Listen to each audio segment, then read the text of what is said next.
Hello students, आज हम समझेंगे स्ट्रक्चर ऑफ एटम का next topic Bohr's model of atom.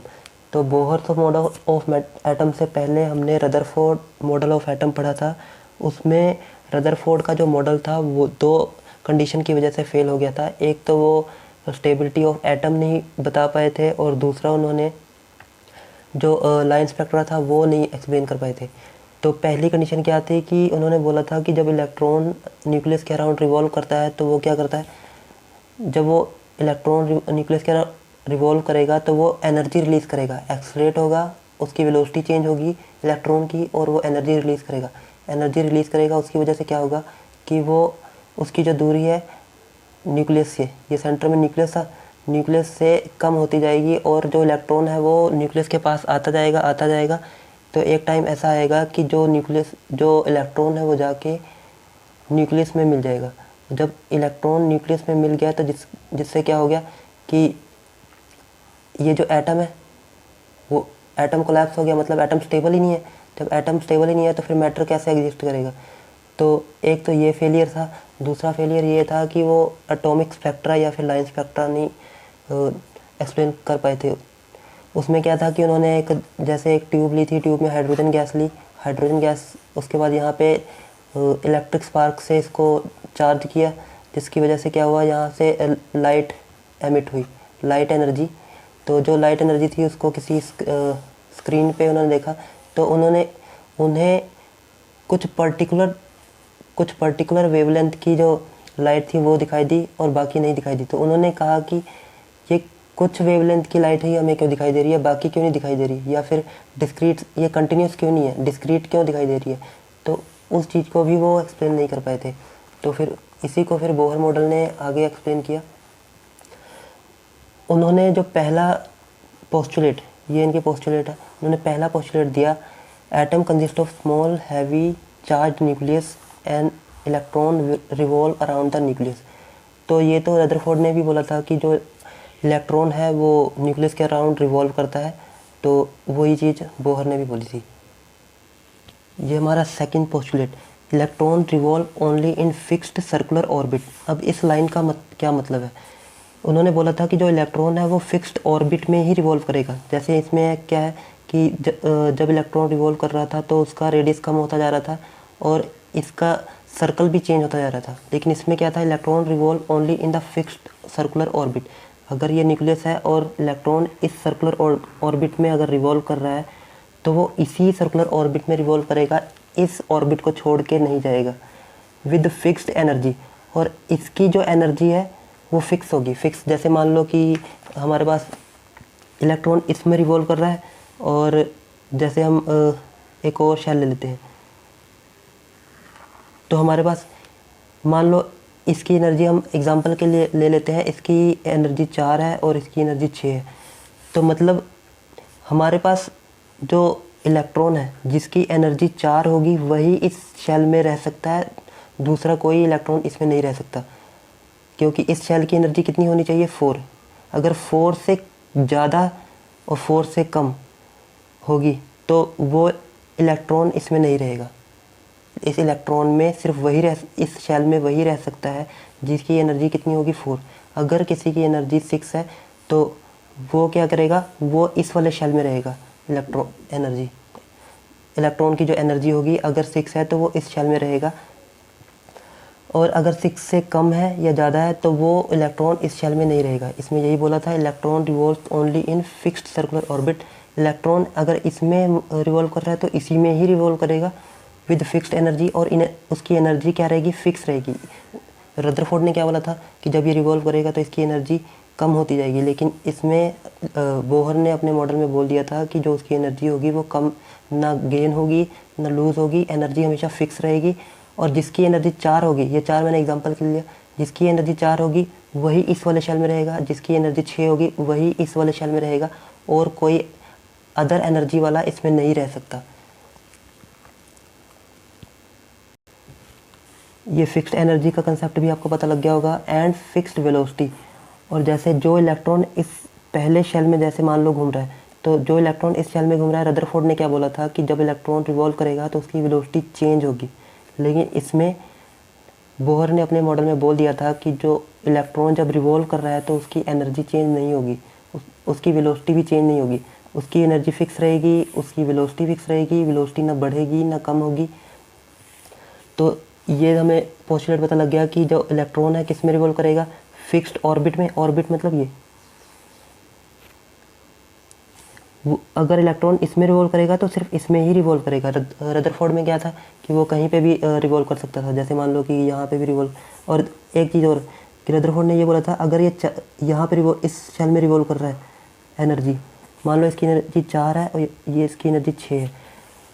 अगर किसी इलेक्ट्रॉन की एनर्जी 5 है, इसमें 5 एनर्जी वाला शेल था ही नहीं। जैसे मान लो कि हम एक सीढ़ी का एग्जांपल लें, तो जो या तो हम ये हमारे पास मान लो ये चौथा स्टेप है और चौथे ये एक स्टेप, ये दूसरा स्टेप, इसकी एनर्जी 4 है, इसकी एनर्जी 6 है। तो अगर हमें यहाँ से इस वाले स्टेप पे जाना है तो हमें अपनी एनर्जी 6 करनी पड़ेगी। हम 5 एनर्जी लेके कहीं पे भी नहीं जा सकते, 5 एनर्जी वाला अवेलेबल ही नहीं है। अगर किसी की एनर्जी 5 होगी तो 5 एनर्जी वाला ये स्टेप अवेलेबल ही नहीं है। या तो उसकी एनर्जी 4 होनी चाहिए या उसकी एनर्जी 6 होनी चाहिए, उसके बीच एनर्जी होगी, बीच की एनर्जी होगी। तो जैसे ये चीज़ हम और नेक्स्ट पोस्टुलेट में समझते हैं।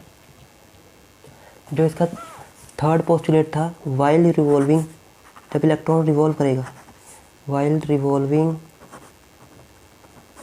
Around the nucleus, it does not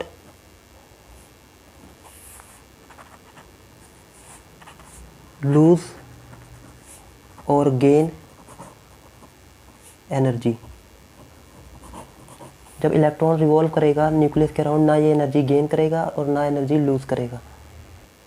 तो यहाँ से क्या, जैसे रदरफोर्ड ने क्या कहा था कि जब वो इलेक्ट्रॉन रिवॉल्व करेगा तो एनर्जी लूज़ करेगा, लेकिन बोहर ने अपने मॉडल में बोल दिया कि एनर्जी ना लूज़ होगी ना गेन होगी। इसलिए उन्होंने जो ये ऑर्बिट था, जैसे मान लो इस ऑर्बिट में अगर इलेक्ट्रॉन घूम रहा है तो उसको उन्होंने बोल दिया था stationary state. Stationary state, stationary का मतलब ये नहीं है कि इलेक्ट्रॉन यहाँ पे स्टेशनरी है या फिर रुका हुआ है। स्टेशनरी का मतलब ये है कि इलेक्ट्रॉन इस वाले शेल को छोड़ के कहीं और नहीं जा रहा। इस शेल में तो घूमेगा लेकिन इस शेल को छोड़ के कहीं और नहीं जाएगा। ये मतलब था थर्ड पोस्टुलेट का, while revolving around the nucleus it does not lose और गेन एनर्जी, ना ये एनर्जी लूज़ करेगा और ना एनर्जी गेन करेगा। तो रदरफोर्ड का जो एटम का जो मॉडल था वो किस वजह से फेल हुआ था, अनस्टेबिलिटी ऑफ एटम। तो इनके इस पोस्टुलेट की वजह से ये जो हमें पता लग गया कि जो एटम है स्टेबल है, एटम स्टेबल है। और इसके बाद जो फोर्थ पोस्टुलेट था बोहर का, electron revolves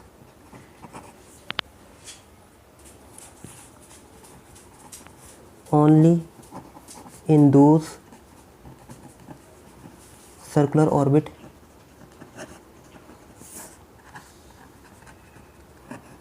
for which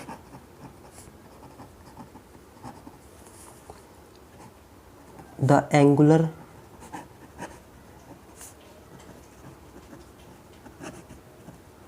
momentum is integral multiple of h/2π। अब इस पोस्टुलेट का मतलब क्या है ये समझते हैं। इलेक्ट्रॉन रिवॉल्व ओनली इन दो circular orbit for which the angular momentum is integral multiple of h/2π। मतलब कि इलेक्ट्रॉन रिवॉल्व ओनली उन दो सर्कुलर ऑर्बिट, इलेक्ट्रॉन सिर्फ उसी सर्कुलर ऑर्बिट में रिवॉल्व करेगा for which the angular momentum is integral multiple of h/2π। मतलब जैसे मान लो हमारे पास ये न्यूक्लियस है, ये फर्स्ट शेल है, तो इलेक्ट्रॉन या इस शेल में हो सकता है। तो जो मान लो ये फर्स्ट शेल है, फर्स्ट शेल इसका एंगुलर मोमेंटम है हमारे पास h/2π। तो उन्होंने बोला था कि जो इसका अगला शेल होगा उसका जो एंगुलर मोमेंटम होगा वो इंटीग्रल मल्टीपल मीन्स इसी का इंटीग्रल मल्टीपल होगा। जैसे मान लो ये फर्स्ट शेल है, फर्स्ट शेल का इंटीग्रल मल्टीपल h/2 पाई। सेकंड शेल वो होगा जहाँ पे एंगुलर मोमेंटम 2 × h/2 पाई होगा। थर्ड शेल वहाँ होगा जहाँ पे उसका एंगुलर मोमेंटम 3 × h/2 पाई होगा, मतलब इंटीग्रल मल्टीपल ऑफ h/2 पाई। जैसे हमारे पास फर्स्ट शेल है तो फर्स्ट शेल में h/2 पाई किसका इंटीग्रल मल्टीपल है? फर्स्ट शेल का। यहाँ से दोबारा समझते हैं। Electron revolves only on those circular orbit for which the angular momentum, जो एंगुलर मोमेंटम है, is integral multiple of h/2 पाई। इसका जो एंगुलर मोमेंटम है वो किसके इक्वल होना चाहिए? h/2 पाई के इंटीग्रल मल्टीपल, मतलब हम इसको बोल सकते हैं NH/2 पाई। जैसे मान लो, देख लो, एंगुलर मोमेंटम होता क्या है? एंगुलर मोमेंटम होता है mvr। जैसे हमारा फर्स्ट शेल है, उन्होंने बोला था जो फर्स्ट शेल का एंगुलर मोमेंटम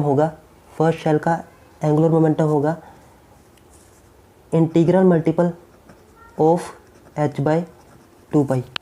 ये मतलब था, जो angular momentum equal to integral multiple of h/2 pi. ये n यहाँ पे क्या है?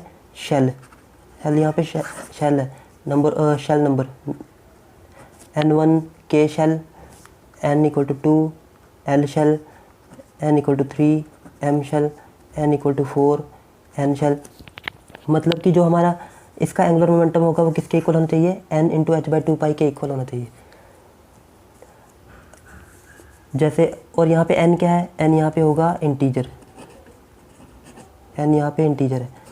इंटीजर कहने का मतलब कि हमारी जो एंगुलर मोमेंटम की वैल्यू है वो हमेशा इतनी हो सकती है। जैसे मैंने बोल दिया कि फर्स्ट शेल का एंगुलर मोमेंटम किसके इक्वल होगा?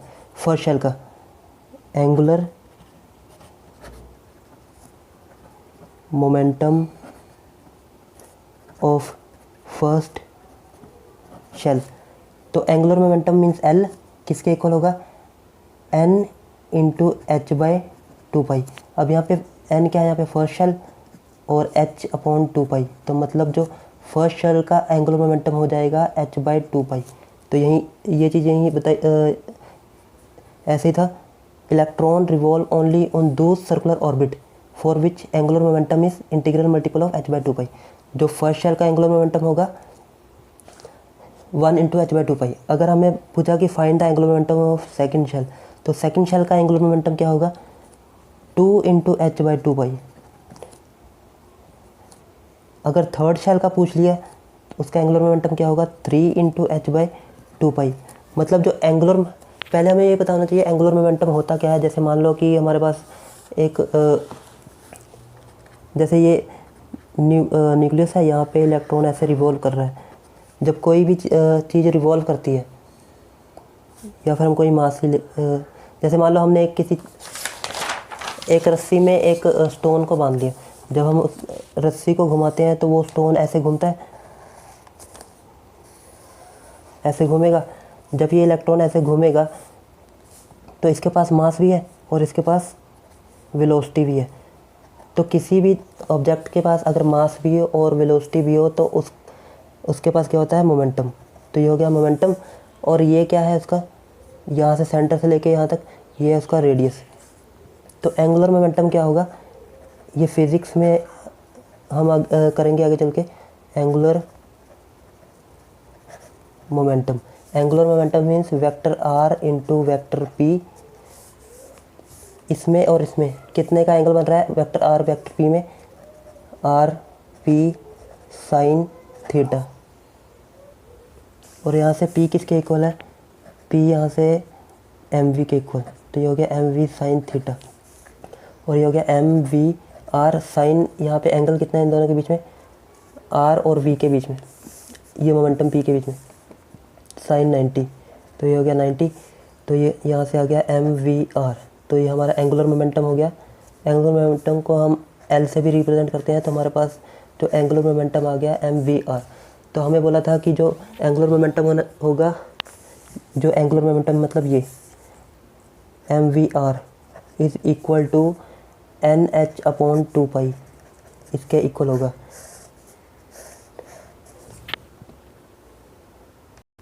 और यहाँ पे हमें बोला है कि n क्या होना चाहिए, इंटीजर। जैसे मान लो कि हमारे पास ये फर्स्ट शेल था तो इसका एंगुलर मोमेंटम क्या क्या था, h/2 1 h/2। सेकंड शेल था उसका एंगुलर मोमेंटम क्या होगा, 2 h/2। थर्ड शेल होगा उसका एंगुलर मोमेंटम क्या होगा, 3 × h/2।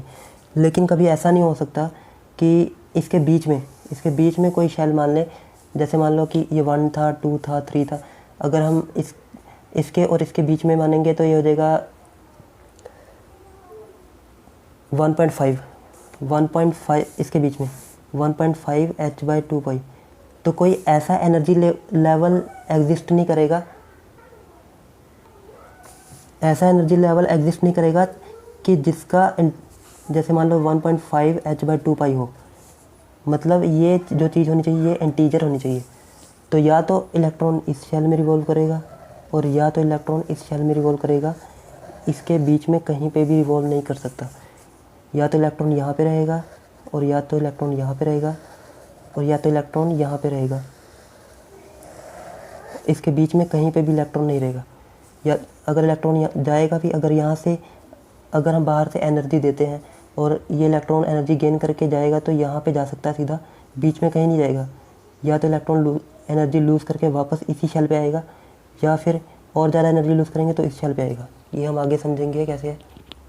बस अभी हमें इतना पता होना चाहिए कि जो एनर्जी लेवल्स थे वो कैसे थे, NH/2 जो मतलब शेल वो होना चाहिए जिसका एंगुलर मोमेंटम क्या हो, NH/2 के इक्वल हो। और n क्या हो, अगर शेल 1 है तो उसका एंगुलर मोमेंटम होगा h/2। यहाँ पे h क्या है, h यहाँ पे है प्लैंक्स कांस्टेंट।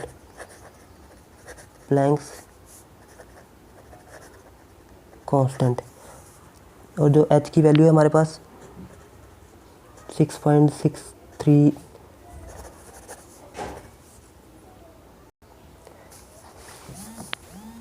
h की जो वैल्यू हमारे पास 6.636 10⁻⁻34 जूल सेकेंड।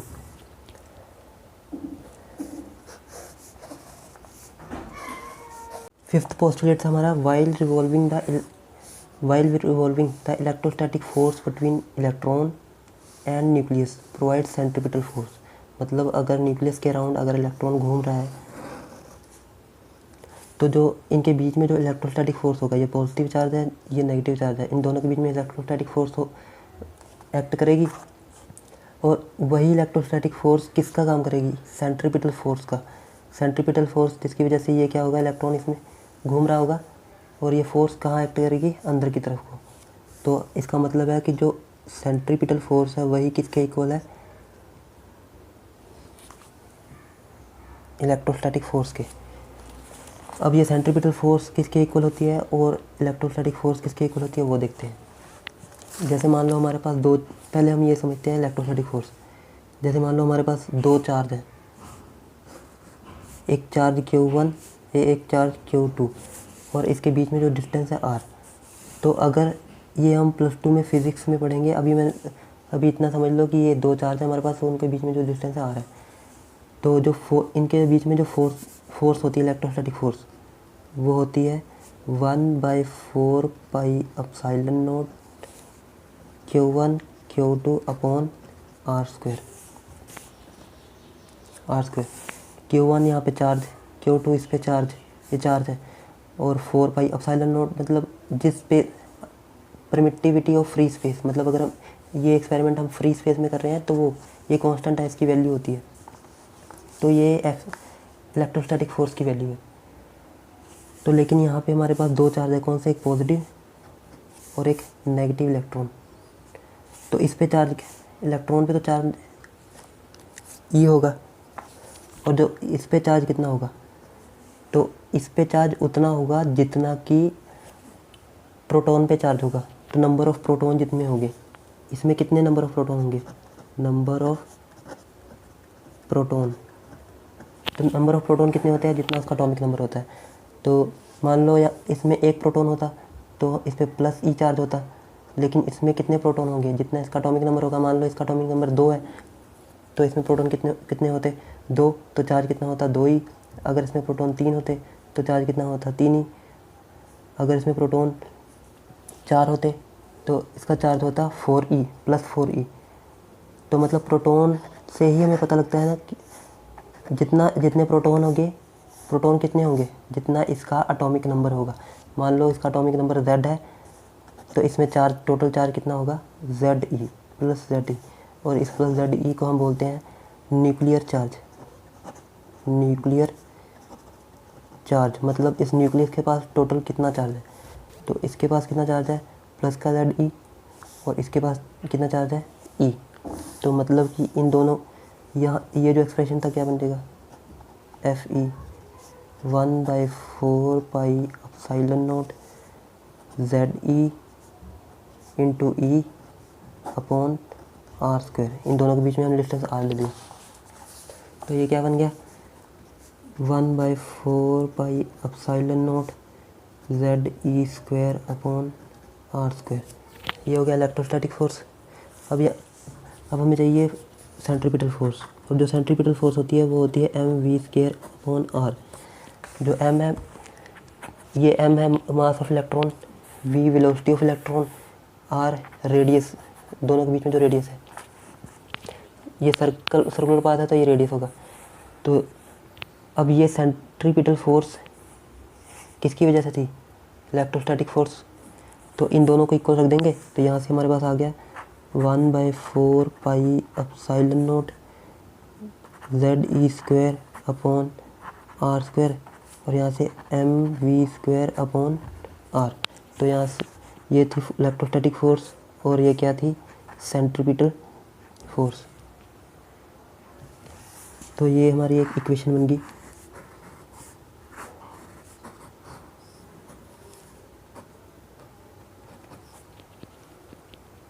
ये सेकंड इक्वेशन, फर्स्ट हमने पहले डिराइव कर ली थी।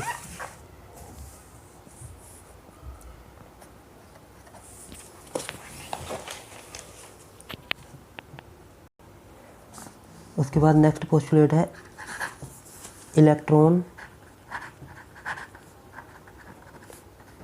कैन गेन एनर्जी और कैन लूज